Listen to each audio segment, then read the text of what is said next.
L'audience est reprise, veuillez vous asseoir.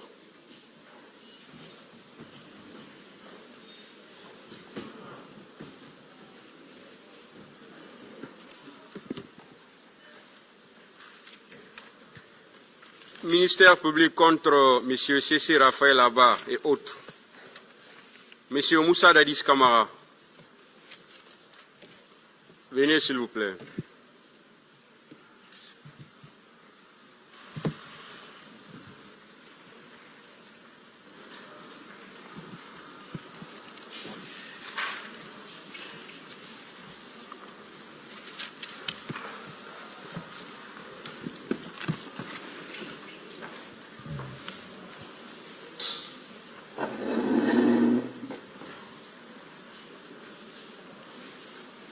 Asseyez-vous.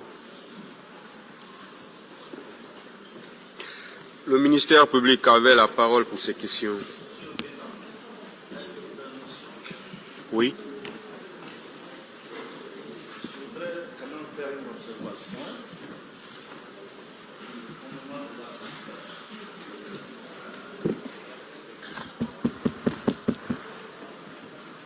« 380 du Code de procédure pénale, alinéa 2.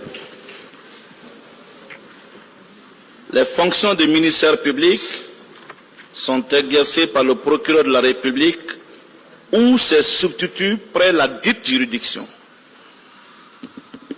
Dans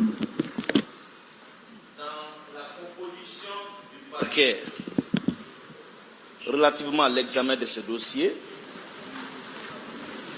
nous remarquons la présence et du procureur de la République et de ses substituts. Or, la loi est claire.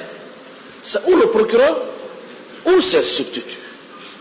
À partir du moment où le procureur de la République est présent, nous trouvons quand même irrégulier qu'il soit assisté par ses substituts alors que la loi n'a pas dit « et ». On dit le procureur ou ses substituts.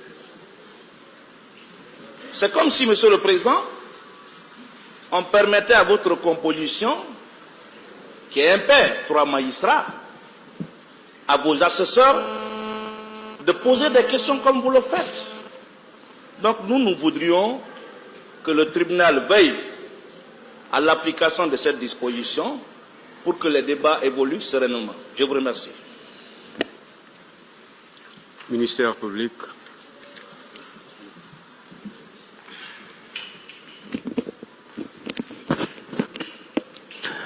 Merci, Monsieur le Président. Nous pensons que la défense est en train de soulever une question qui n'a vraiment pas son sens. Monsieur le Président, à l'entame de ce procès, la latitude a été donnée à toutes les parties de soulever des exceptions et des incidents, Monsieur le Président. Ça a été fait suffisamment par la défense. Et le ministère public a eu à répliquer, ainsi que les avocats de la partie civile. Ce n'est pas à ce stade-là, Monsieur le Président, on est pleinement dans les débats qu'on vient nous dire que non, le ministère public, en principe, doit être représenté soit par le procureur, soit par ses substituts. Monsieur le Président, nous n'allons pas revenir sur la théorie du ministère public. Ce qui est évident, c'est que le ministère public est caractérisé par l'unicité. Et ce genre de procès, Monsieur le Président, il est toujours arrivé que le ministère public, que sa composition soit bel et bien hétéroclite. Le procureur peut être présent avec ses substituts et chacun d'eux parle au nom du ministère public. On n'a pas besoin de revenir là-dessus, Monsieur le Président. Je pense qu'on doit nous laisser continuer à poser nos questions. Et puisque vous êtes là pour arbitrer, pour juger tout ce que nous tenons ici, Monsieur le Président, comme propos, je pense qu'on doit nous laisser continuer. Je vous remercie. La partie civile.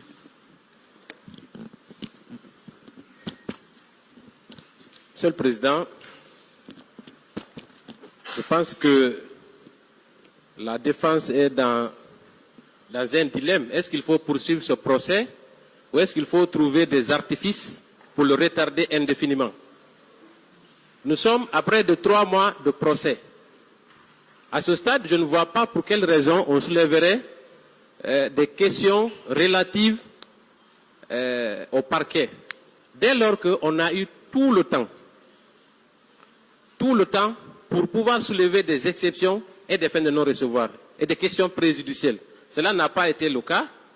Je pense que, Monsieur le Président, au-delà du fait que ce genre d'incident ou de questions cherche à nous retarder, je pense que c'est aussi un moyen détourné pour prendre en otage ce procès. Et cela ne marchera pas, Monsieur le Président. Raison pour laquelle nous pensons que cette question doit être purement et simplement boutée hors de cette salle, parce qu'elle n'est pas fondée ni en droit ni en fait. Je vous remercie, Monsieur le Président.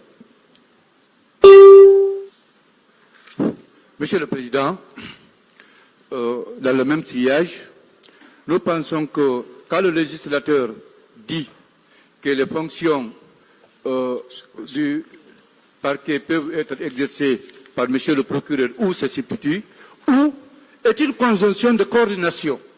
Et les conjonctions de coordination sont et ou donc car ni or. Nulle part il est dit que si le procureur présent intervient, ses substituts ne peuvent pas intervenir. Cela veut dire tout simplement, soit le procureur, il s'abstient, ses substituts interviennent, ou même les deux peuvent intervenir. Nulle part il n'est pas dit qu'après le procureur, ses substituts ne peuvent pas intervenir. Donc, je pense que cette exception est à rejeter par un revers de main. Je vous remercie, Monsieur le Président. Voilà. Parce que l'alinéa 2 des dispositions de l'article 380 du Code de procédure pénale n'est que simplement qu'à titre indicatif. Ça veut dire que le ministère public doit être représenté dans un procès criminel. Et surtout que le ministère public n'est pas le tribunal. Le tribunal est à part, le ministère public n'est que partie au procès. Donc le nombre de ses représentants importe peu. Que le procureur soit là avec ses substituts, ça importe peu pour le tribunal. Donc ça ne peut nullement entacher le fonctionnement d'un procès pénal, surcroît criminel. Donc, on va évoluer. Ministère public, continuez à poser des questions, s'il vous plaît. Voilà, merci Monsieur le Président. Je voulais juste faire une mise au point, celle relative à notre intervention à ce procès-là. Et cette mise au point, c'est beaucoup plus en direction de l'accusé à la barre. Et Monsieur Camara, vous devez comprendre que nous avons une obligation de vérifier tout ce qui a été dit pour vous ou contre vous. L'idée, c'est que lors de nos réquisitions finales, que nous ne disions rien qui ne soit préalablement vérifié. Donc cet exercice, je vous avais dit qu'à l'entame de mes questionnaires, que c'est un rituel auquel vous allez vous prêter. Nous vous poserons des questions à tour de rôle. Et vous, et tous ceux qui comparaîtront à la barre de cette juridiction-là, en qualité d'accusés, eh bien, ce sera le même rituel qui sera observé. Donc, nous allons continuer nos tours de questionnaire auxquels vous allez apporter des réponses telles que Monsieur le Président vous a bien indiqué. Vous avez des droits, nous n'entendons pas violer un seul de vos droits, aussi minime soit-il. Et vous, ceux qui se sont succédés à la barre avant vous et ceux qui viendront après vous. Donc c'est cette mise au point, Monsieur le Président, que je voulais faire. Et je remets la parole à Madame Diéné Cissé qui va continuer ce questionnaire. Je vous remercie.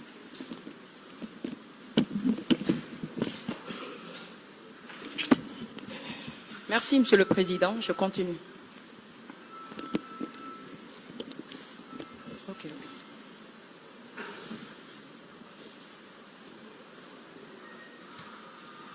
capitaine Dadis. J'aimerais savoir pourquoi vous avez parlé de Parlez dans le micro, s'il vous balles plaît. perdues. Vous avez parlé de balles perdues, que des manifestants ont été tués par balles perdues.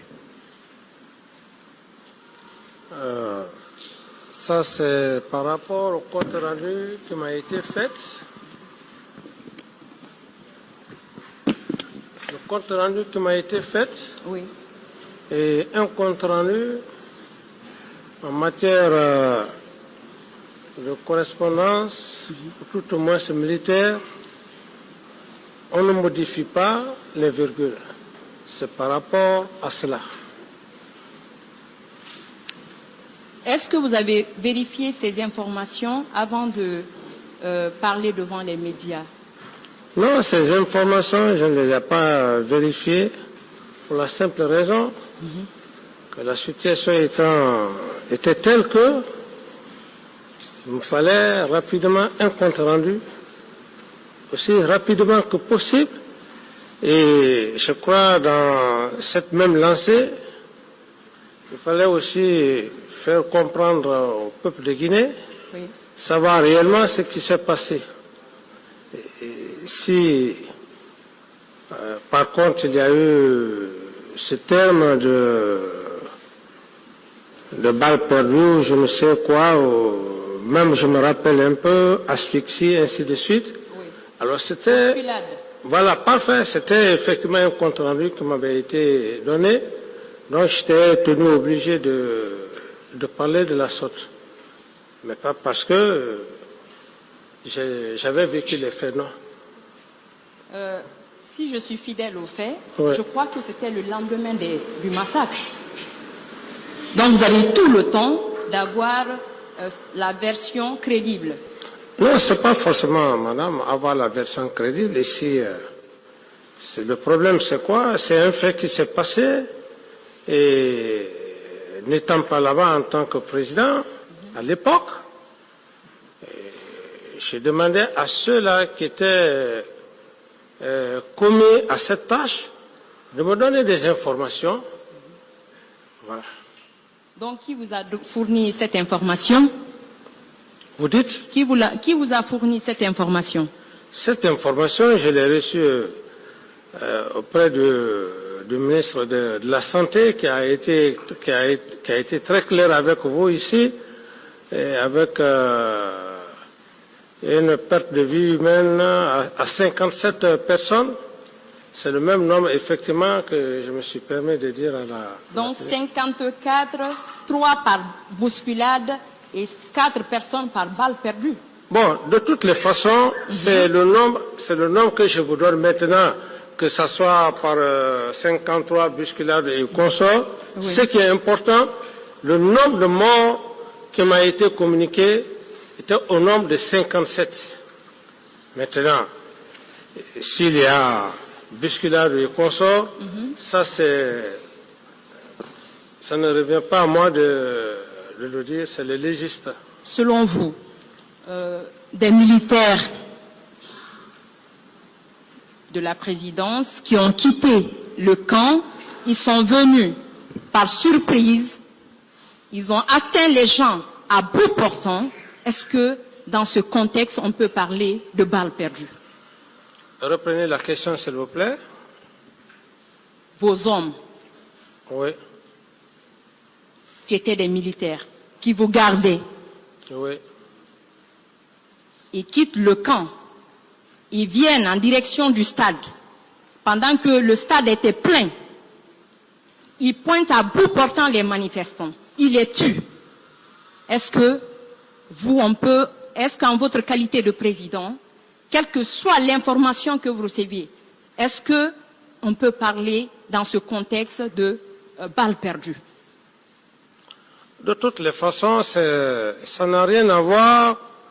Ce mot balle perdue, je dis bien qu'en matière de correspondance, le compte rendu, il ne se modifie pas. Il ne se modifie pas, même la virgule ne se modifie pas. Donc je n'avais pas le droit de donner mon point de vue. Ok. Donc en tant que militaire, pas en tant que président, en tant que militaire, quelle explication plausible vous pouvez donner devant ce tribunal pour expliquer la thèse de balles perdues quand quelqu'un est tiré par balle perdue? Je n'ai pas de réponse à cette question parce que je me suis fait bien comprendre. J'ai dit balles perdues, ce qui ne veut pas dire comment j'ai vécu les faits. J'ai dit c'est un compte rendu. Si ce compte rendu ne vous convient pas, Madame la procureure, je n'ai pas de réponse à vous donner. D'accord, ok, je passe. Voilà. Selon vous, est-ce que un compte rendu qui n'est pas fait à l'image de la réalité sur le terrain, qui a été annoncé de façon nationale et internationale, est-ce que ce n'est pas une manière de couvrir, de masquer cet événement? Bon, si vous pouvez la comprendre comme ça, c'est votre façon de la comprendre. Moi, je dis bien que j'avais un devoir sacré. J'étais curieux de savoir qu'est-ce qui s'est passé au stade du 28 septembre. Le nombre de morts, aussi bien que les blessés. Alors, si à quelque part,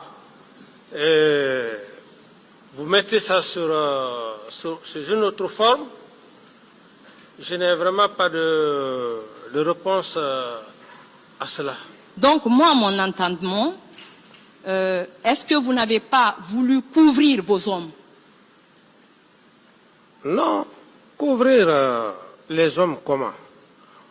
Et vous avez pris tout de suite un exemple. Quand vous parlez de mer, je vous donne le même exemple aussi. Oui. Vous restez là tout de suite pendant que nous sommes là. Et quelque chose se passe.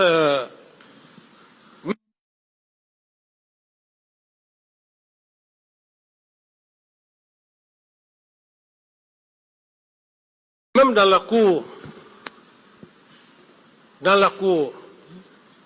vos gardes viennent ou vos travailleurs viennent vous donner une situation. Et vous devrez rendre compte à votre hiérarchie supérieure. Alors, est-ce que vous allez me dire que c'est une façon de couvrir ce qui s'est passé dehors? Vous n'êtes pas dehors. C'est le bon sens. Vous, c'est de dire exactement ce qui s'est passé dans la cour par rapport au compte rendu de vos hommes. Ok. Donc, je continue. En traitant les opposants, le 2 octobre, des traites, des apatrides, des faux leaders, de vous avoir défié, est-ce que selon vous, ce n'est pas une forme de menace? Non, bon, pas une forme de menace. Est-ce que ce n'est pas aussi une manière de dire que ce que vos militaires ont commis, l'attaque qui a été perpétrée ce jour-là, que c'était bien fait?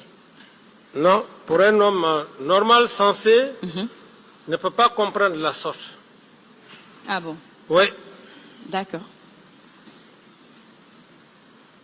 Oui, j'ai répondu à votre question. Donc, quel sentiment vous a animé, vous a poussé jusqu'à... C'est un sentiment de choc. Madame, s'il vous plaît, c'est un sentiment de choc. Choqué d'un événement. C'est comme lorsque vous êtes dans une famille et vous avez vos enfants ou des frères qui provoquent une situation quelque part et qu'il y ait des dégâts je ne sais pas de quelle nature. Et ceux-là qui ont essayé d'envoyer leurs jeunes frères, oui. Et quand vous êtes en colère, vous devrez d'abord les accuser, mais en les accusant, ce n'est pas à dire que Ce que vous dites que c'est méchant, non. Vous leur dites que ce que vous avez fait, n'eût été vous, cela n'allait pas se faire. C'est dans ce contexte qui n'est pas méchant, qui n'est pas une forme de menace. Donc, selon vous, tous ceux qui ont été accusés aujourd'hui méritent d'être libérés parce que, tout simplement, c'est les opposants qui sont responsables, si on analyse votre version. Libérer, c'est-à-dire, libérer qui? Tous ceux qui sont accusés, qui sont pointés du doigt aujourd'hui. Méritent d'être libérés? Oui. Pourquoi? Oui, parce que vous dites que les opposants sont responsables de ce qui est arrivé. Non, s'il vous plaît, madame, c'est très différent. Ok. C'est très différent. Moi, d'abord, j'ai été très clair ici avec vous. Je pense d'ailleurs, est-ce que ce n'est pas votre question ou peut-être le procureur? Je dis, contrairement à ce que les gens disent, moi, je ne suis pas les réseaux sociaux. C'est le tribunal, c'est le tribunal que je regarde. Contrairement à ce que les gens disent, monsieur Dadis, parce qu'il est président, il était président à l'époque, il faut qu'il vienne donner pardon. J'ai dit non, je ne demande pas pardon. On demande pardon lorsque la justice a fait son travail. Et j'ai encore bien précisé, je serai le premier à venir demander pardon au peuple de Guinée au moment où M. Toumba Diakité était là, s'il avait dit clairement oui, comme il a d'ailleurs si bien dit, Monsieur le Président ne m'a pas donné des instructions, je suis sorti pour le chercher. S'il demandait que ce qu'il a fait, ce n'est pas normal, je serai le premier à venir demander pardon au peuple de Guinée devant le président du tribunal. Mais si tel n'est pas le cas, où nous sommes, il faut qu'il y ait la lumière sur les faits et qu'il y ait que les coupables soient retrouvés, dénichés par le tribunal. D'accord. Capitaine Dadis, est-ce que vous êtes d'accord avec Monsieur Marcel, quand il soutient que, à l'époque que le président Kadhafi avait offert des armes à la Guinée, à l'État guinéen, et par la suite que ces armes ont fait l'objet de distribution dans le camp, que les militaires, tous ont bénéficié de ces militaires et de ces armes. Est-ce que vous confirmez ces propos? Cette assertion n'engage que lui. Je ne peux pas confirmer ou infirmer. Donc, en votre qualité de président, vous étiez au courant de quoi exactement? Mais madame la procureure, vous pensez qu'être président, c'est cet homme-là, c'est un homme extraterrestre? Non. Vous ne pouvez pas me dire que même, je m'excuse de l'expression, même dans une famille, personne, aucun père de famille ne peut dire qu'il peut maîtriser la situation de tous les enfants, à plus forte raison une mère de famille. C'est aussi logique. Mais, ce qui reste clair, quand vous êtes un chef d'État, il y a des priorités. Il y a des priorités. Et vous déléguez, comment dire, vos pouvoirs à certains hommes. Moi, sauf que c'est des armes qui sont venues dans le camp. Mais des armes qui sont venues, vous voudrez bien vouloir vous adresser au ministre de la Défense nationale, madame. Ce n'est pas à moi de me poser cette question. Je ne suis pas là pour affaire d'armes venant de la Libye, de Kadhafi. Je suis là. C'est vous qui êtes à la barre, monsieur Je suis là pour des faits de complicité. Si vous parlez de problème d'armes. Maintenant on va continuer, si ces armes ont été fournies, données à l'État guinéen, et que ces armes soient utilisées pour tuer des civils guinéens, selon vous, est-ce que la responsabilité de l'État n'est pas engagée? Mais ici, la responsabilité de l'État, c'est quoi? Mais qui vous aurez mieux fait de demander M. Marcel qui leur a donné l'arme. Est-ce le président de la République à l'époque, M. Camara, ou le ministre de la Défense? Il a été très clair ici avec vous. Donc je ne peux pas me substituer à la place du ministre de la Défense. Est-ce que ces armes n'ont pas été octroyées à ces militaires pour vous garder? Qui garde? Vous gardez en tant que garde faisant partie de la garde présidentielle. Est-ce que... Mais est-ce que madame, moi, je suis là pour garder des armes? Non, vous ne posez pas de questions. Non, pas... Répondez à la ce sens. question. Ces militaires qui ont bénéficié de ces armes. Les militaires qui ont bénéficié de ces armes, Oui. M. Marcel a été très clair avec vous ici, Oui. Mhm. que ces armes ont été reparties. Alors, ces armes étant reparties, Oui. c'est le ministre de la Défense. Il a bien parlé du ministre de la Défense. Alors, est-ce que moi, je peux me substituer au rôle et aux fonctions du ministre de la Défense? Non. Mais sauf qu'ils étaient dans le camp Alpha Yaya. C'est vous qui étiez le premier chef du camp Alpha Yaya. Mais même si c'était dans le camp Alpha Yaya, madame, c'est ce que je vous dis. Est-ce que il est dit forcément qu'au camp Alpha Yaya, Oui. La distribution des armes, M. Camara en tant que président, va sortir pour aller voir ce qui se passe? Non. S'il est informé, là d'accord. Et d'ailleurs, il ne participe pas à la distribution des armes. C'est dans ce contexte, je veux simplement vous dire quoi? Dans un camp, on ne peut pas tout maîtriser à la fois. C'est ce que je veux vous faire comprendre, que même à l'enceinte d'une famille, le père de famille ou la mère de famille ne peut pas dire tout ce que les enfants peuvent faire au niveau de la famille, qui peuvent le savoir tout. Non. Mais à quelque part, s'il y a de la vigilance, ils peuvent se rendre compte de certains aspects. À plus forte raison, lorsqu'on parle d'une nation. Donc l'organisation au camp Alpha était de telle sorte que chacun faisait ce qu'il veut. Non pas que chacun faisait ce qu'il veut, nous sommes dans un contexte bien précis par rapport au problème d'armes, la distribution d'armes que vous faites allusion, ce que dans les déclarations de Marcel, c'est dans ce contexte que je parle, je dis, par rapport à ça, je n'ai rien à voir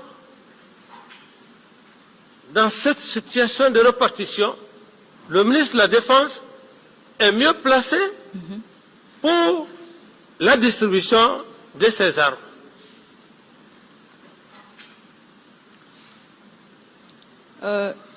Donc, concernant toujours les corps, le rapport a établi qu'il y a eu 156 personnes qui ont trouvé la mort après avoir entendu 687 personnes lors de l'enquête. Donc, 40 qui ont été vues mortes au stade, dont les corps n'ont pas été retrouvés jusqu'ici. 49 autres vus au stade, dont le sort reste incertain, jusqu'ici inconnu. Elle confirme également que 109 femmes ont été violées et d'agressions ont été agressées sexuellement aussi. Donc, en tant que président, par rapport à ces victimes de viol, qu'est-ce que M. Abdoulaye Chérif Diaby a eu à vous dire par rapport à ce cas? Par rapport à cette question, l'ex-ministre de la Santé à l'époque m'avait fait le compte rendu à l'époque. Et puisque il était établi que c'était 57 corps et des blessés, je lui aurais donné des instructions fermes. Oui. Ces instructions étaient de conserver les corps de garder les corps à la morgue pour la répartition, peut-être la distribution, comme on aime le dire, bon, la distribution des corps. Les 57, me l'a-t-on dit informé, je leur ai dit de ne toucher à aucun corps, puisqu'il y a une commission. On ne peut pas distribuer des corps comme ça, comme des cacahuètes. Deuxièmement, je leur ai donné des instructions fermes de laisser les médias internationaux, à savoir France 24, de filmer tous les corps. Et quant aux blessés, comme il a si bien dit, j'ai eu à prendre des dispositions. Et par rapport aussi aux leaders politiques, j'ai donné des instructions fermes au colonel Tegro, qui est venu me rendre compte avec le Premier ministre, lui disant de ne pas laisser les leaders politiques au camp Samori, afin que quelque chose ne les arrive pas. Parce que je doutais déjà. Je lui ai dit, faites-les quitter, envoyez-la à la clinique Pasteur. C'est ce qui fut fait. Et quand cela a été fait, le même jour, vers la nuit, certains ont jugé nécessaire de rentrer à domicile. J'ai donc essayé de voir les religieux. Je leur ai dit que je ne prends pas la garantie pour laisser les leaders rentrer chez eux. Si quelque chose les arrivait à la maison, c'est les mêmes leaders, les mêmes religieux qui sont venus me dire oui, certains peuvent rentrer. C'est ce qui fut fait. Ensuite, les leaders politiques comme M. Sidia et Mokhtar Selou Dalein, etc., etc., j'ai mis tous les moyens afin qu'ils puissent être traités. Et leur désiratant, ceux qui voulaient aller à l'extérieur pour se soigner, j'ai donné l'autorisation de leur laisser aller faire d'autres contrôles très intensifs. Alors, donc voilà pratiquement, Madame la procureure, si vous me posez la question ou si je n'ai pas encore répondu à la question, vous pouvez revenir là-dessus. Donc, à vous entendre, Ouais. on peut conclure que, selon vous, commandant Toumba n'est impliqué que par rapport au fait de tuerie. La dissimulation des corps, il n'a rien à voir. C'est vous qui avez géré ça avec votre gouvernement, les membres. Non, Madame la procureure, vous n'avez pas compris. Peut-être c'est la façon de parler. On ne parle pas ici de corps parce que M. Toumba n'est pas. Non, il ne faudrait pas qu'on écarte le sujet. Lui, il a fini de commettre ce qu'il avait à commettre. Voilà, maintenant moi je dis, Mhm. et je précise, Oui. je dis par rapport au corps, le ministre de la Santé m'a fait un compte rendu. 57 corps.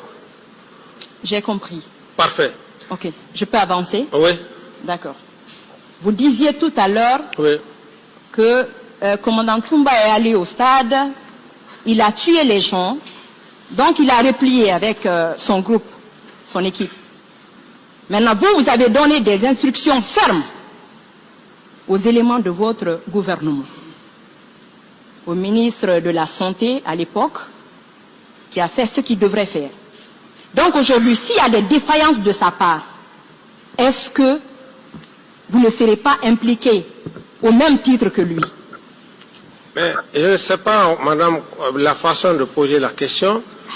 Pour poser la question de nature à ne pas vous satisfaire. C'est ma façon, hein? Voilà. C'est Donc, comme ça. je l'admets, mais dire que M. Toumba est venu au stade, il a commis ce qu'il a dû faire, Oui. ça le regarde, et je ne le défends pas aussi dans ce sens. Vous me posez une question sur le nombre de corps. Oui. Et je précise clairement, j'ai eu un compte rendu d'un nombre de 57 morts, 57 corps. Et tout de suite, j'ai pris des dispositions pour mettre une commission. Alors, si maintenant, il y a eu d'autres corps aux 600, mais M. Kamara n'était pas au stade, M. Kamara n'était pas à la mort, M. Kamara a reçu un compte rendu. C'est tout. Maintenant que les gens les familles n'ont pas retrouvé le corps de leur fils, de leur enfant, mais à qui la faute, madame? De leur mari. À qui la faute? Vous avez donné les instructions. Quelle instruction? Vous avez dit, selon vous, au ministre de la Santé de faire tout son mieux pour que les gens aient le corps de leurs parents. Maintenant que ce n'est pas fait, vous avez instruit à Général Toto pour la gestion des corps. Il a donné instruction d'après M. Abba Valentin, M. Valentin Abba, qui a clairement indiqué au cours de sa déposition, sur instruction du général Toto, nous avons déposé tous les corps à l'infirmerie du camp Samori. Là, 54 corps ont été dénombrés. Le rapport vous édifiera davantage. Selon vous, par rapport à la gestion de ces corps, est-ce qu'un camp militaire est un lieu approprié pour garder les corps? Voilà, madame, vous posez cette question, vous aurez mieux... C'est pourquoi j'ai dit tout de suite que pour le respect de la mémoire du général Toto, oui, vous aurez mieux posé cette question au général Toto, s'il était vivant, que 50 corps, 54 corps se retrouvent au camp. C'est Valentin qui le dit, hein, il n'est pas mort. Voilà, Valentin qui le dit. Oui. C'est à lui de dire, vous aurez pu dire, vous lui posez la question, 54 corps dans un camp, qu'est-ce que vous avez fait de ces 54 corps? Mais M. Kamara qui est là, lui il est au camp Al-Faya. Il n'avait ni corps, ni véhicule. Comment est-ce que vous pouvez miraculeusement imputer ça sur sa responsabilité? Donc je vais vous demander, oui, entre la police judiciaire oui, et un militaire, oui, qui doit intervenir sur une scène de crime? Qui doit intervenir sur une scène de crime? Mais, entre la police judiciaire et un militaire, qui doit intervenir? mais c'est la police, c'est l'officier de police judiciaire. Donc, si cela n'a pas été fait, ils n'ont pas respecté la procédure en la matière, quelle instruction avez-vous donné à vos hommes? Ici, madame, j'ai dit, si le travail n'a pas été fait, oui, c'est là où maintenant on parle du droit pénal. Le droit pénal, il est individuel. Ah, la responsabilité. Non, mais la responsabilité, il y a la responsabilité pénale. C'est ce qu'il faut voir, la responsabilité pénale. Ici, moi, j'ai délégué vos pouvoirs. Mon pouvoir. Oui. Une partie de mon pouvoir. La santé, la sécurité. Eh bien, si le travail n'a pas été bien accompli à votre entendement, est-ce la faute à M. Kamara? Non. Maintenant, Valentin qui est militaire, qui vient avec d'autres militaires, ramasser les corps. Policier, s'il vous plaît. Policier, divisionnaire, ok. Excusez-moi. Donc, M. Valentin Abba vient avec d'autres groupes ramasser les corps. Ils enlèvent carrément. Ils remplissent les camions, ces charniers. Ils déposent ces camions au camp Samori. Si les corps ne sont pas retrouvés, à qui on peut imputer cette responsabilité? Mais madame, pénalement, vous-même, c'est votre profession. Et un officier de police judiciaire. Vous disiez que vous avez donné les instructions pour la suite à donner. Non, on ne sait pas Madame la madame. procureure, laissez-le répondre. Je n'ai pas dit que j'ai donné des instructions. J'ai dit que j'ai donné des instructions fermes au ministre de la Santé, oui, de conserver les corps pour la répartition des familles des victimes. Un. Deuxièmement, vous me suivez, madame? Oui, allez-y. Allez-y, je Voilà. suis. Donc, ceci étant, si on quitte dans le cadre du ministre de la Santé, on revient dans le cadre du directeur national de la sécurité, on n'est plus dans le même, on n'est plus sur le même chemin. Parce que moi, je n'ai pas eu affaire avec le commissaire divisionnaire Valentin. Moi, j'avais plutôt affaire avec son ministre, le général Toto. Donc, il faudrait que vous sachiez ce parallèle-là. Donc, si M. Valentin est allé avec des militaires ramasser des corps, comme vous le dites, mais c'est peut-être à lui, et comme vous avez toute la possibilité de lui demander qu'en a-t-il fait de ces corps, les corps qu'il a ramassés avec les militaires selon vous. Mais ce n'est pas à moi de répondre à sa place. Est-ce que vous êtes d'accord avec nous que le fait pour le ministre Abdoulaye Cherif Diaby à l'époque de ne pas demander l'autopsie, ordonner l'autopsie, de ne pas faire des examens sur ces femmes, conserver toutes ces preuves, est-ce que cela n'impacte pas beaucoup aujourd'hui toute cette procédure? Bon, Madame la procureure, à ce niveau, je pense que chaque cadre a son rôle à jouer. Moi, je ne suis pas un médecin. Si le côté médical, comme vous le dites, n'a pas été bien, n'a pas marché, c'est pas de ma faute. Le ministre Diaby, c'est un professionnel.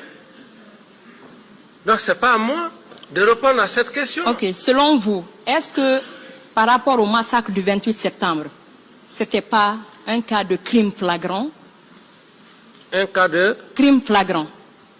C'est-à-dire, la victime et l'auteur se trouvaient au même endroit.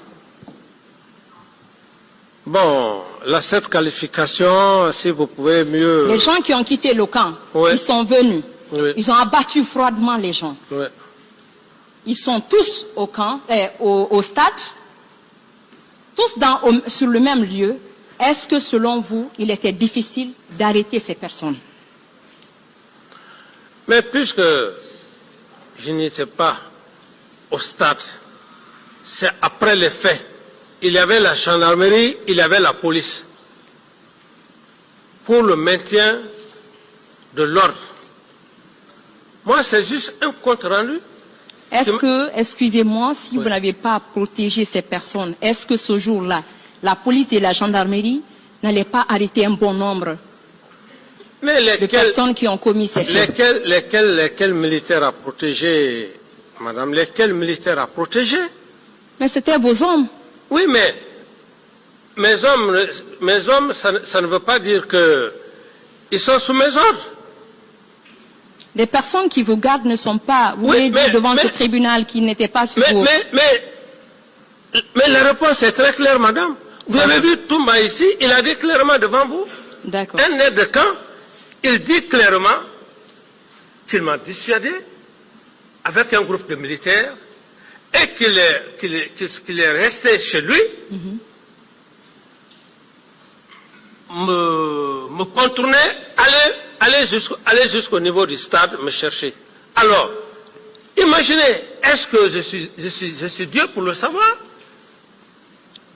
C'est dans ce contexte que je dis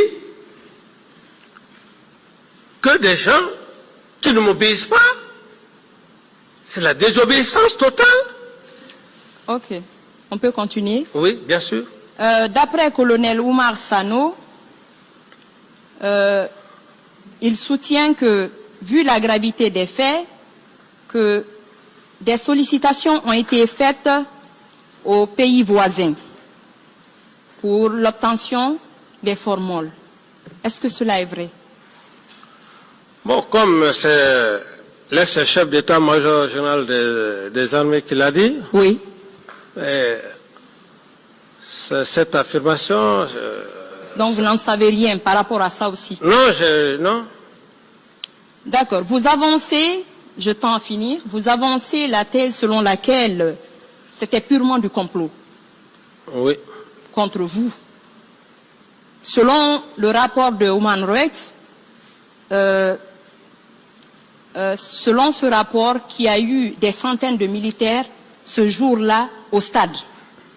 Selon vous, si le commandant Toumba Abakar Sidiki a eu à mobiliser des centaines de militaires, et du côté de Sekouba Kounaté, lui également, il arrive à convoyer des recrues, à envoyer des gens de l'INIMO, selon vous, c'était plus possible pour eux, aisé pour eux, de prendre le pouvoir ou d'aller s'en prendre à une population civile pour se salir ou pour être poursuivis demain devant les autorités? Qu'est-ce qui était plus facile pour eux? Donc, vous êtes avocate Non. auprès de... Bon, C'est ce que vous de avez toutes les avancé. façons, ce que vous dites, ça ne se passe pas comme ça, madame. Oui. Comment ça se passe? Ça ne se passe pas comme ça, vous dites. Oui. N'était-il pas possible, l'ILIMO, aller prendre le pouvoir? Le complot, c'est un complot. Et Oui. comme je l'ai dit, si vous voulez encore que je puisse reprendre... Non, ne reprenez pas. Bon. Qu'est-ce qui était plus facile? C'était facile, quelqu'un que vous côtoyez tous les jours, Mais de le faire quitter le pouvoir ou d'aller s'en prendre à Ce une n'était population? pas facile, madame, pour la simple raison. Ce Oui. n'était pas facile, madame, pour la simple raison Oui. que Sekouba et Toumba ne pouvaient pas me renverser au point de vue coup d'État militaire. Ah Je bon? donne les raisons. Oui. On ne fait pas le coup d'État parce qu'on veut le faire. Hein. Oui. On le fait, c'est réfléchi. Ils ne pouvaient pas le faire parce qu'il y avait les éléments du colonel Claude Pivi à l'enceinte du camp. Oui. Et les éléments du colonel Tegro à l'enceinte du camp. Donc, deux forces diamétralement opposées aux hommes que Sekouba gérait. Bata. Bon, Bata, ça c'est même Bata, c'est minime. Je parle même de notre enceinte. Alors, Régiment. voilà. Oui. Donc, le complot, c'est venu d'où? Un, Sekouba a préféré sacrifier son propre aide, son propre adjoint avec lequel on a vécu ensemble, Ba Aïdor. Ils ont essayé de sacrifier ça, Alphonse, un officier très compétent, et le jeune Ablaï Keta, qui avait, comment dirais-je, les commandos chinois, donc j'étais, comment dire, leur parrain. Qu'est-ce qu'il fallait? Le complot. Il fallait donc couper l'herbe sur le pied, c'est-à-dire accuser Aïdor, ça Alphonse, Ablaï, sous prétexte qu'ils veulent faire un coup d'État. Une fois que cela a reçu, je suis affaibli. Mais seulement là où ils ont échoué, c'est qu'ils ont pris ces trois éléments, mais les éléments de Claude Pivier et les éléments de Tebro étaient toujours à l'enceinte. Et de Marcel. Étaient toujours à l'enceinte. Oui. Donc, ils ne pouvaient pas opérer, faire un mouvement. D'accord. C'est là où je parle de complot. Donc, ma dernière question, c'est bon. Le nom officiel de vous, les jeunes qui étaient à l'époque, les jeunes militaires qui avaient pris le pouvoir, c'était le CNDD. Vous dites? Le nom officiel, c'était CNDD. Oui. Le Conseil national pour la démocratie et le développement. Bien sûr, oui. Aujourd'hui, le tribunal vous suit, les Guinéens vous suivent et tout le monde entier. Dites-nous réellement quel acte de démocratie vous avez eu à poser en Guinée à l'époque, durant les 1 an. Bon, par rapport à votre question, c'est pas que les Guinéens me suivent. Plaçons les choses dans le cadre. C'est le tribunal criminel qui me suit, madame. Ce n'est pas le peuple de Guinée qui me suit, c'est le tribunal. Donc, soyons très précis. Oui. Il ne faut pas qu'on essaye d'extrapoler. Voilà, ok. D'extrapoler les thèses. Ok. Alors, lorsque vous parlez quel genre de démocratie? Oui. Des actes concrets. Des actes concrets? Quand la prise du pouvoir, madame, qui a eu le courage de faire appel à tous les leaders politiques? N'était-il pas M. Camara, Moussa Dadis? Ça, c'est le premier élément. C'est le premier élément. Oui. Ça veut dire que c'est d'abord l'idée de la démocratie. Ouais. Et quand ils sont venus, ces leaders politiques, c'est pas au palais, au même nom, au palais du peuple, que j'ai fait passer tous les leaders politiques. Oui. Que chacun donnait son point de vue. Pour quelqu'un qui n'aime pas la démocratie, il va faire appel à des leaders politiques. Alors, il ne serait-ce que ça, la volonté de faire appel à ces leaders politiques. Et je ne l'ai pas fait comme en cachette. Chacun doit passer au palais. Ils ont donné des points de vue. Et on a évolué, on a commencé à travailler ensemble. Sauf à un certain moment donné, dans ce même lot, certains avaient d'autres objectifs différents des autres. Il fallait éliminer d'autres au détriment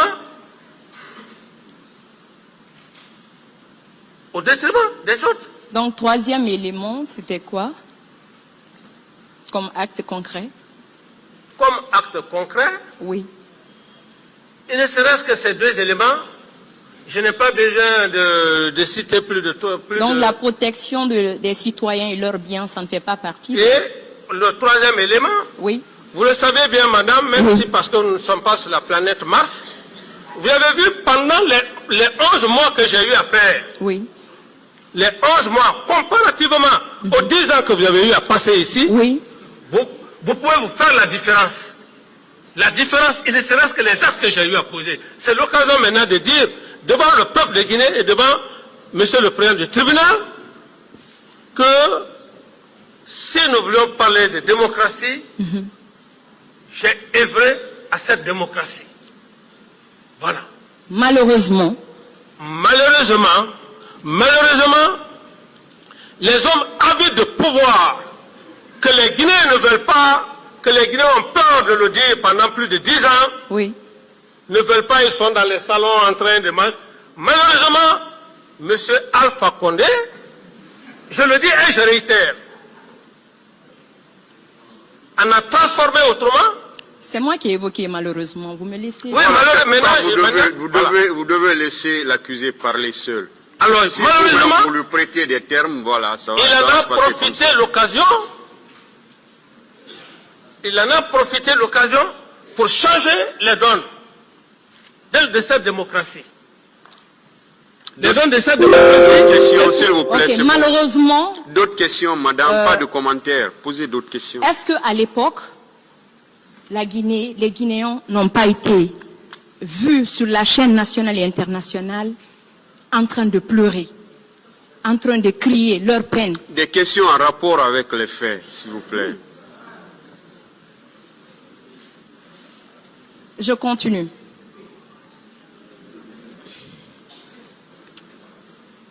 Donc, vous avez parlé de certains actes et les actes de développement. Vous pouvez en citer un seulement? Vous dites? Un seulement, un seul acte. Un seul acte? Oui. Posez d'autres questions, madame. Les 22 millions de dollars que moi j'ai accepté de mettre Monsieur dans Camara, s'il vous plaît. D'accord. Les 22 millions de dollars que j'ai mis dans votre caisse, est-ce que je les mets dans ma poche? Ça, c'est un acte de patriotisme, vous calmer, madame.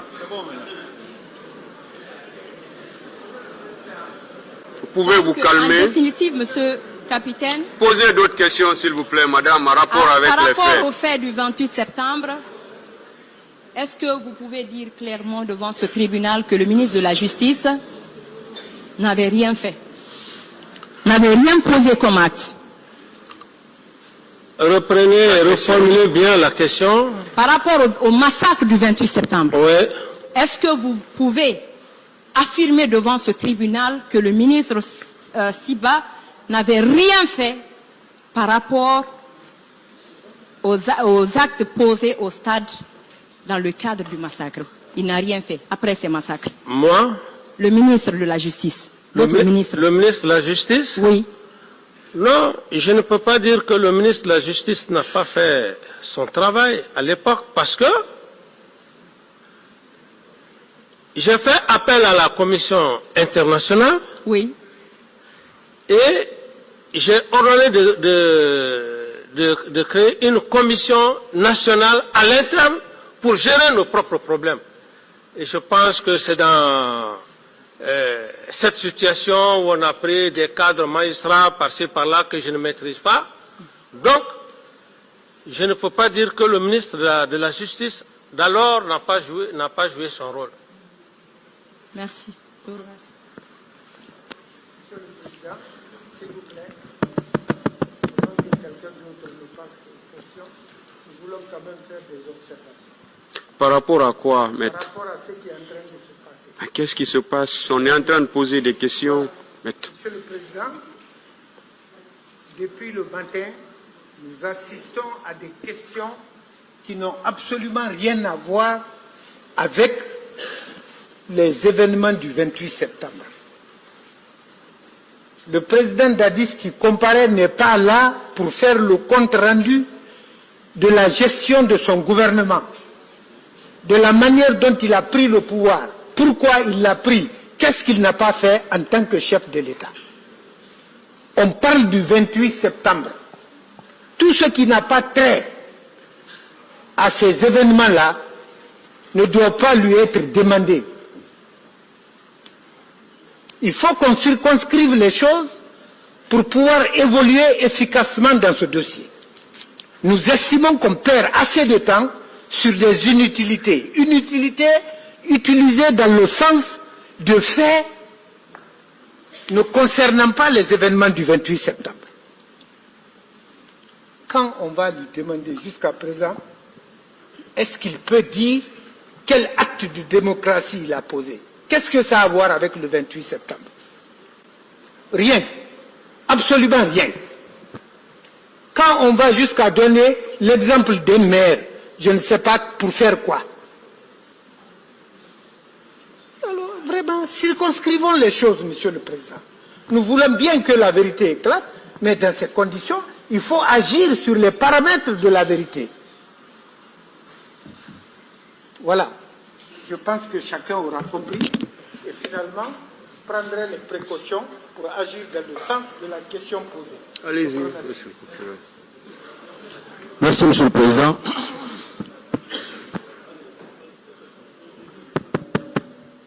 Merci, Monsieur le Président. Sinon que le parquet est encore une fois dessus de ce que la défense avance. Monsieur le Président, on est dans un procès pénal qui est caractérisé par l'oralité. Et dans ce procès pénal, Monsieur le Président, nous jugeons non seulement les faits qui sont portés devant votre tribunal, mais aussi la personnalité de l'accusé qui comparaît à la barre. Il est tout à fait important, Monsieur le Président, pour la lanterne du tribunal, pour la compréhension du tribunal, Monsieur le Président, que nous posions les questions sur la personnalité de l'accusé qui comparaît. Qu'on comprenne comment il est venu au pouvoir. Nous sommes les représentants de la société, que cela soit compris. Quand on est là, on représente la société guinéenne. Et cette société a besoin de savoir ce qui s'est passé dans ce pays. Monsieur le Président, qu'on ne s'attarde pas sur des questions qui sont de nature à nous retarder encore une fois. Qu'on nous laisse vraiment évoluer les questions que nous avons posées, il y a un tribunal qui est là, qui est en train de suivre les réponses qui sont données. Si vraiment on pose des questions qui ne sont pas en lien avec les faits qui sont portés devant ce tribunal-là, seul Monsieur le Président pourra nous dire d'arrêter. Mais pour le moment, vous n'êtes que parti au procès, vous attendez votre tour. Si vous voulez, ne revenez pas sur ce qu'on a eu à dire. Mais encore une fois, Monsieur le Président, qu'on nous laisse vraiment évoluer. Je vous remercie. Monsieur le Président, nous allons continuer parce que nous n'avons pas fini encore. Bon, sur la question, il y a la partie civile veut dire quelque chose. Sur la question, Monsieur le procureur, vous voulez continuer? Attendez. Moi, je continue mes questionnaires. Donc, attendez, s'il vous plaît. Sur la question, la partie civile va dire quelque chose. Voilà. Un représentant aussi de la partie civile. Voilà, un seul va parler. Hein. Voilà, je voudrais dire que, en réalité, l'intervention de Maître Dina Sampil est uniquement faite pour signifier sa présence dans cette salle. C'est aussi simple que ça. Et je suis surpris qu'un doyen de sa trame vienne perturber les débats. Depuis ce matin, Monsieur le Président, les questions qui ont été posées ont trait d'abord sur la prise du pouvoir, sur les circonstances qui ont conduit à cet événement tragique au stade. Donc toutes les questions se rapportent sur ces faits. Donc on ne peut pas interdire à quiconque ici de poser des questions en lien sur ces faits. Je vous remercie, Monsieur le Président. Voilà, le tribunal va trancher, s'il vous plaît. Personne n'a la parole maintenant, pour qu'on puisse avancer. Le tribunal va d'abord commencer par rappeler que M. Camara n'est pas le premier accusé à comparaître dans la barre de ce tribunal. Il a eu des prédécesseurs et je pense que personne ne l'a oublié. Des questions de tout genre et toute nature ont été posées ici. Des questions même avaient été posées ici sur des débits de boissons, sur la consommation d'alcool à certains accusés qui sont passés à la barre de ce tribunal. Et ça, ces questions avaient été posées par la défense même. Et il avait été interdit au tribunal en ce moment de dire même à l'accusé de ne pas répondre à des questions qui n'avaient pas trait aux faits pour lesquels il comparaissait devant ce tribunal. Aujourd'hui, on estime que les questions qui sont en train d'être posées, ce sont des questions vraiment, je ne peux pas dire la majorité, ont trait aux faits ou aux événements qui sont déroulés le 28 septembre 2009. Donc, je pense qu'il faudrait que tout le monde accepte, surtout que les conseils acceptent que leurs clients puissent répondre aux questions qui vont leur être posées à la barre de ce tribunal. C'est pourquoi à l'entame, je dis toujours les droits à l'accusé qui est devant ce tribunal. Je lui dis toujours qu'il a le droit de répondre ou de ne pas répondre. S'il veut vraiment répondre, il peut répondre par oui, par non, ou dire tout simplement « je ne veux pas répondre à cette question ». Et en ce moment, le tribunal appréciera. Mais ce n'est pas un conseil qui va venir dire qu'on est en train de nous retarder aujourd'hui. Si on est en train de retarder ce tribunal, ce n'est pas aujourd'hui, c'est depuis très longtemps. Parce que des questions sur les débits de boissons ont été posées ici. Est-ce que vous buvez de la bière? Toutes ces questions-là ont été posées ici par la défense. Et en ce moment, le tribunal ne pouvait même pas arrêter des questions. Donc, il faut qu'on continue. Il faut accepter qu'on continue, s'il vous plaît. Accepter qu'on continue. Les questions, ce sont les partis, ce sont les conseils, les partis, le ministère public qui pose les questions. Vous-même recensez ces questions. Si vous voulez aider vraiment le tribunal, recensez ces questions, que ces questions ne viennent pas. Que ces questions ne viennent pas. S'il vous plaît. Voilà. Pour une fois, acceptons qu'on avance. Acceptons qu'on avance et rappelons-nous que des accusés sont passés ici et on leur a posé toutes sortes de questions. Toutes sortes de questions leur ont été posées. Des questions ont été posées ici qui n'avaient pas du tout trait aux faits. Ça s'est passé ici devant tout le monde. Donc, acceptez qu'on pose des questions à M. Camara pour qu'on puisse avancer. Continuez, M. le procureur. s'il vous plaît.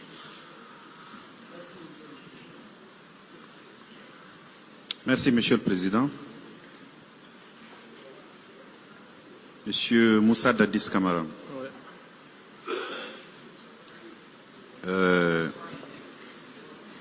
Depuis la semaine dernière, vous parliez régulièrement de M. Selouda Diallo. Oui. Aujourd'hui, peu avant la suspension, vous avez eu à dire que vous aviez mis tout en œuvre pour que les leaders politiques qui étaient blessés soient pris en charge au niveau de nos structures hospitalières ici, et que vous avez œuvré pour ceux qui voulaient se rendre à l'étranger pour des soins plus appropriés, qu'ils s'y rendent. N'est-ce pas? Oui. Bien. Sauf que ça n'a pas été facile pour ce monsieur que vous appelez érudit, parce qu'il a été entendu devant le pool de juges. Je n'ai pas compris cette partie. J'ai dit sauf que ça n'a pas été facile. La sortie de monsieur Mamadou Selouda Diallo n'a pas été facile. Et par rapport à la prise en charge? Par rapport à une prise en charge hospitalière à partir de l'étranger. Non, non, je n'ai pas parlé de l'étranger, monsieur le président. J'ai parlé de la clinique Pasteur ici, et j'ai été clair, j'ai dit, j'ai donné le feu vert, à l'époque, ceux qui ont jugé nécessaire d'aller se traiter à l'extérieur, ils étaient libres d'aller se traiter à l'extérieur pour des soins. Voilà. Donc, je n'ai pas parlé pour les soins intensifs de l'extérieur. J'ai parlé de Je n'en ai pas parlé non plus. Vous ne m'avez pas compris. Je reviens. Je dis, puisque vous parliez de M. Mamadou Selouda Diallo. Ce n'était même pas le seul. J'ai ajouté les autres leaders. Vous me suivez, M. Camara? Suivez, essayez de comprendre ce qu'il est en train de dire. Vous avez dit que sur place ici, ils ont eu droit à des soins sur vos instructions. N'est-ce pas? Oui. Et vous avez rajouté que ceux qui ont eu la volonté de se rendre à l'étranger, vous avez donné des instructions pour qu'ils s'y rendent. N'est-ce pas? Je dis maintenant que la sortie de M. Mamadou Selouda Diallo n'a pas été facile, selon cette déclaration. Je le lis. Je le lis pour vous. Oui.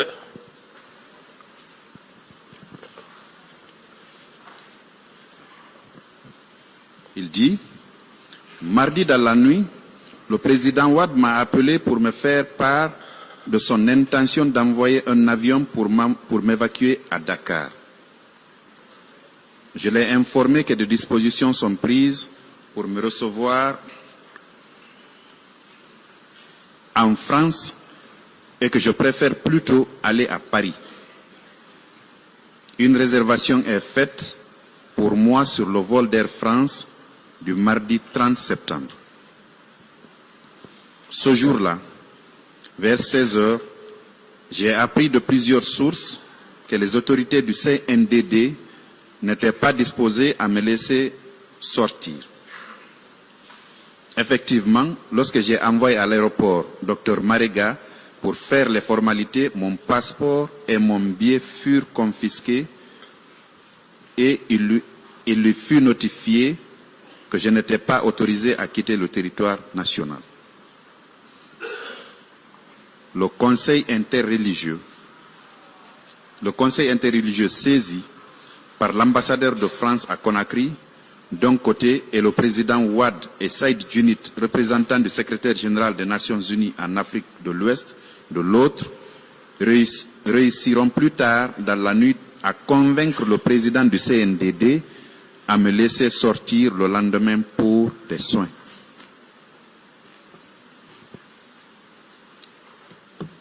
Quand vous dites que tout était mis en œuvre pour qu'il puisse sortir, pour quelqu'un qui a vu son passeport confisqué, et que c'est une médiation qui a été engagée par, d'un côté, les leaders religieux, de l'autre, le représentant du secrétaire général des Nations Unies et le président Wade lui-même, pour qu'il puisse sortir du territoire national. Voyez-vous que ça n'a pas été une mince affaire pour lui, pour sa sortie sanitaire. Oui, monsieur le procureur, vous-même voyez la moralité de monsieur Cellou Dalein, sa moralité est claire. S'il aurait dit quelque part que malgré tout, le président du CNDD, le capitaine Moussa Dadis Camara, a refusé que je parte pour mes soins, on aurait vu tout de suite ma mauvaise foi. Monsieur Camara. Je vais dire, monsieur le procureur, oui. Je vais dire quoi? Et j'ai bien précisé, je n'ai pas parlé des religieux, j'ai bien précisé, j'ai dit après des soins, je suis rentré en contact avec des religieux, et c'est les mêmes religieux qui m'ont fait comprendre que M. Cellou Dalein doit aller se traiter, et c'est ce que j'ai fait, c'est ce que vous venez de dire. Non. Donc il n'y a pratiquement aucune contradiction par rapport à ma probité morale. Peut-être ce qui s'est passé où certains ou d'autres autorités ne voulaient pas, je ne rentre pas dans les détails, ça revient à dire toujours.